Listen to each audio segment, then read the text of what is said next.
हिंदू धर्म में गंगा नदी का अत्यधिक महत्व है। इसे केवल एक नदी नहीं बल्कि एक देवी के रूप में पूजा जाता है। वैसे आज की इस वीडियो में हमारा फोकस इस बात पर रहेगा कि तीर्थ स्थलों से लाया गया गंगा जल खराब क्यों नहीं होता। पर उससे पहले मैं चाहता हूं कि आप थोड़ी गंगा मैया की कहानी भी जान लें। और क्या आपको पता है भारत में गंगा नदी का उद्गम कहां से है, किन किन क्षेत्रों से होकर गुजरती है। बने रहिए इस वीडियो के साथ क्योंकि ये वीडियो बहुत इंफॉर्मेटिव होने वाली है।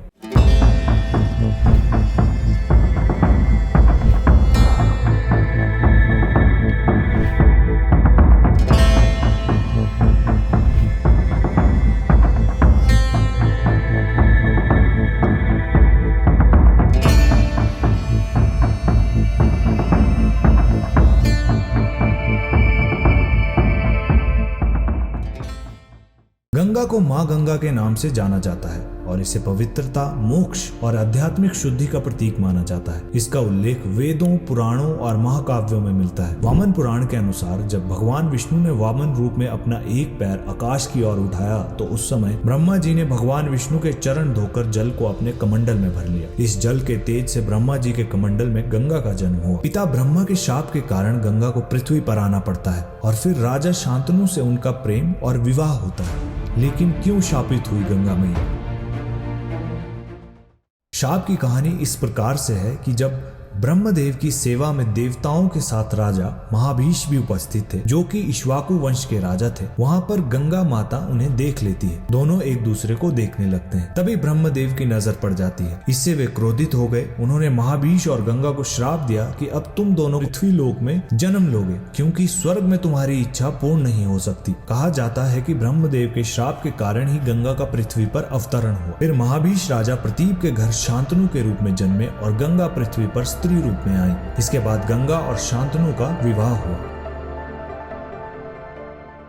चलिए अब जानते हैं हरिद्वार या किसी तीर्थ से लाए गए जल खराब क्यों नहीं होते, या इसमें ऐसा क्या है जो इसे शुद्ध रखता है। गंगा नदी की एक अनूठी विशेषता उसकी स्वयं शुद्धिकरण क्षमता है, मतलब जो खुद को साफ या शुद्ध करने की क्षमता रखती है। गंगा के पानी में घुले हुए खनिज और बैक्टीरियाफेज मिलकर जल को प्रदूषण मुक्त करने में सहायक होते हैं। गंगा का पानी प्रदूषण के बावजूद अन्य नदियों की तुलना में तेजी से स्वयं को शुद्ध करता है। इसके कारण गंगा में लंबे समय तक पानी की गुणवत्ता स्थिर रहती है और यह लंबे समय तक खराब नहीं होता। लेकिन बात करते हैं ऐसी कौन सी वैज्ञानिक कारण है जो इससे शुद्ध बनाते हैं। वैज्ञानिक अध्ययनों में यह पाया गया है कि गंगा के जल में बैक्टीरियोफेज नामक वायरस पाए जाते हैं जो हानिकारक बैक्टीरिया को नष्ट कर देते हैं। बैक्टीरियोफेज की उपस्थिति के कारण गंगा के जल में रोग पैदा करने वाले बैक्टीरिया की वृद्धि कम होती है, जिससे इसका जल स्वाभाविक रूप से शुद्ध बना रहता है। गंगा जल में अन्य नदियों की तुलना में ऑक्सीजन की मात्रा अधिक पाई जाती है।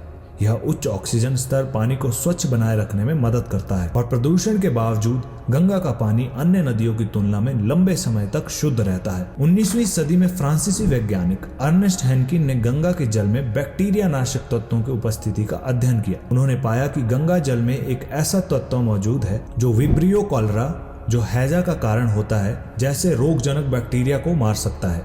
इस अध्ययन ने गंगा जल की स्वाभाविक शुद्धिकरण क्षमता की ओर इशारा किया। बाद में यह पता चला कि गंगा जल में पाए गए यह तत्व बैक्टीरियोफेज हैं जो हानिकारक बैक्टीरिया को नष्ट करते हैं। ये बैक्टीरियोफेज है क्या? बैक्टीरियोफेज एक प्रकार का वायरस होता है जो विशेष रूप से बैक्टीरिया को संक्रमित करता है और नष्ट करता है। इसे शॉर्ट में फेज भी कहा जाता है। बैक्टीरियोफेज बैक्टीरिया के लिए वही भूमिका निभाते हैं जो वायरस मानव या अन्य जीवों के लिए करते हैं। इनकी संरचना सरल होती है, लेकिन ये बैक्टीरिया के अंदर घुसकर उनके अंदर मौजूद प्रजनन तंत्र का उपयोग करके अपनी संख्या बढ़ा लेते हैं और अंत में बैक्टीरिया को नष्ट कर देते हैं।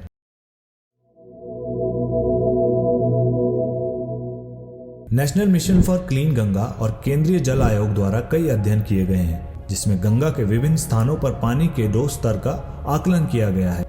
सामान्यतः गंगा जल में डो की मात्रा मिलीग्राम पर लीटर पाई गई है, जो इसे जलीय जीवन के लिए उपयुक्त बनाती है। इसका अर्थ है कि गंगा में घुले ऑक्सीजन की उच्च मात्रा है, जो पानी की गुणवत्ता को बनाए रखने में मदद करती है और इसे शुद्ध रखती है। भारतीय वैज्ञानिक डॉक्टर रामनाथन द्वारा किए गए अध्ययन में पाया गया कि गंगा जल में जीवाणुओं के विकास को रोकने की विशेषता है। वैज्ञानिकों ने यह पाया कि गंगा के जल में रोग पैदा करने वाले जीवाणुओं की वृद्धि रुक जाती है या कम हो जाती है। सेंट्रल पॉल्यूशन कंट्रोल बोर्ड और अन्य संस्थानों ने गंगा के पानी में प्रदूषकों की सफाई क्षमता का अध्ययन किया, जिससे पता चला कि गंगा में अन्य नदियों की तुलना में तेजी से प्रदूषण घटता है। विशेष रूप से इसका जल बहाव और उसमें घुले ऑक्सीजन की उच्च मात्रा इस प्रक्रिया में सहायक मानी जाती है। भारतीय प्रौद्योगिक संस्थान IIT कानपुर और CPCB के सहयोग से किए गए अध्ययन यह बताते हैं कि हालांकि गंगा के कुछ हिस्से अधिक प्रदूषित हो चुके हैं, फिर भी इसके जल की गुणवत्ता प्रदूषण को लंबे समय तक सहन करने की क्षमता रखती है। लेकिन आखिर पानी की शुद्धता को कैसे नापा जाता है? पानी की शुद्धता मापने के लिए वैज्ञानिक मापदंडों का उपयोग किया जाता है, जिनसे पानी की गुणवत्ता और उसमें प्रदूषक तत्वों की उपस्थिति का पता लगाया जाता है। TDS, total dissolved solid. आपने कभी सोचा है आपके पानी में कितने खनिज और लवण घुले हैं? यही TDS बताता है। 300 से 500 ppm तक का TDS पानी को पीने लायक बताता है। गंगा जल की बात करें तो कहीं ये बहुत ही कम TDS वाला है, तो कहीं शहरी इलाकों में TDS थोड़ा ज्यादा हो सकता है। pH स्तर। pH बताता है कि पानी खट्टा है, मीठा है या साधारण। 7 का मतलब है एकदम संतुलित। 6.5 से 8.5 के बीच pH पीने के लिए परफेक्ट है। गंगा जल का pH ज्यादातर 7 से 8.5 रहता है, मतलब पानी भी बैलेंस्ड और धार्मिक आचरण के लिए भी perfect. DO, dissolved oxygen. Oxygen सिर्फ हमें ही नहीं, पानी के अंदर मछलियों को भी चाहिए। डो का लेवल 5 से 6 मिलीग्राम पर लीटर होना जरूरी है। गंगा के साफ इलाकों में डो का लेवल शानदार है, पर प्रदूषित इलाकों में थोड़ी गिरावट आ सकती है। BOD, biochemical oxygen demand. पानी में घुले कार्बनिक पदार्थ ऑक्सीजन खींचते हैं। बॉड का कम होना मतलब पानी साफ। 3 मिलीग्राम पर लीटर से कम बॉड हो तो बढ़िया। गंगा के ऊपरी इलाकों में बॉड सही रहता है, पर कानपुर और वाराणसी जैसे इलाकों में ये 6 से 8 मिलीग्राम पर लीटर तक पहुंच सकता है। टर्बिडिटी, धुंधलापन। पानी साफ है या मटमैला, ये टर्बिडिटी से पता चलता है। 1 NTU से कम हो तो सही। गंगोत्री के पास गंगा एकदम साफ सुथरी रहती है, लेकिन नीचे के इलाकों में पानी थोड़ा गादला हो सकता है। फीकल कॉलीफॉर्म्स, ये बैक्टीरिया पानी में मल जनित प्रदूषण का संकेत देते हैं। पीने के पानी में 0 होना चाहिए। ऊपरी गंगा इलाकों में स्थित बेहतर है, लेकिन शहरी इलाकों में स्तर बढ़ जाता है।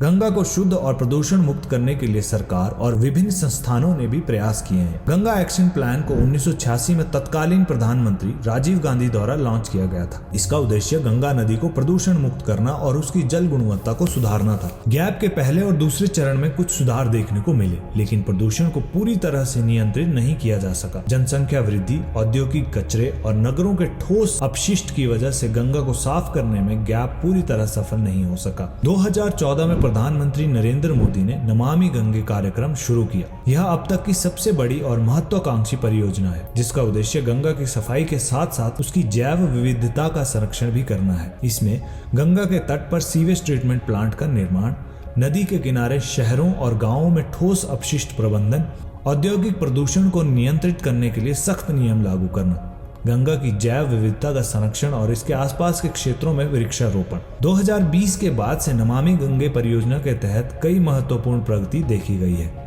कई STPs बनाए गए हैं और गंगा के जल की गुणवत्ता में सुधार दर्ज किया गया है। 2021-22 के अध्ययनों में गंगा के कुछ हिस्सों में जैविक प्रदूषण में कमी दर्ज की गई है। गंगा के घाटों पर पर्यटन भी बढ़ रहा है और लोग धार्मिक गतिविधियों के लिए अधिक संख्या में यहाँ आने लगे हैं। गंगा की शुद्धता और सफाई पर पिछले कई दशकों में विभिन्न परियोजनाएं और अध्ययन किए गए हैं।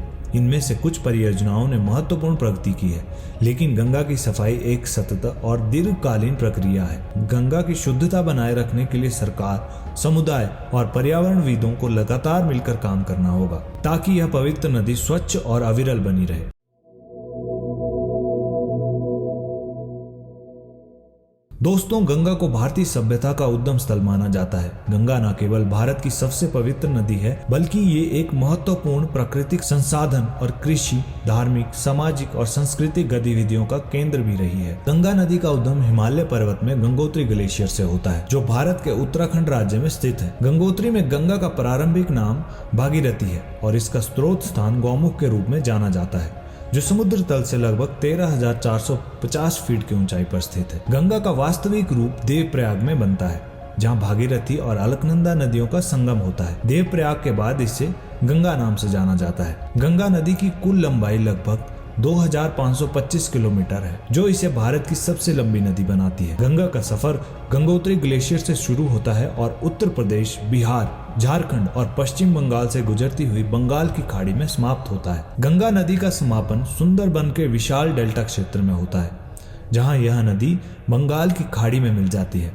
पश्चिम बंगाल राज्य में गंगा दो मुख्य धाराओं में बंट जाती है, भागीरथी हुगली धारा जो कोलकाता के पास से गुजरती है और बंगाल की खाड़ी में मिल जाती है, पद्मा धार जो बांग्लादेश की ओर प्रभावित होती है और वहां अन्य कई नदियों से मिलकर समुद्र में समा जाती है। तो दोस्तों, ये थी आज की वीडियो। उम्मीद है आपको पसंद आई हो। आप हमारा चैनल सब्सक्राइब करके हमें सपोर्ट कर सकते हैं। साथ ही डिस्क्रिप्शन और पिन किए गए कमेंट में हमारे व्हाट्सएप और टेलीग्राम ग्रुप के लिंक है, जिनसे आप हमारी कम्युनिटी के साथ जुड़ सकते हैं। मिलते हैं एक और इन्फॉर्मेटिव वीडियो के साथ। धन्यवाद।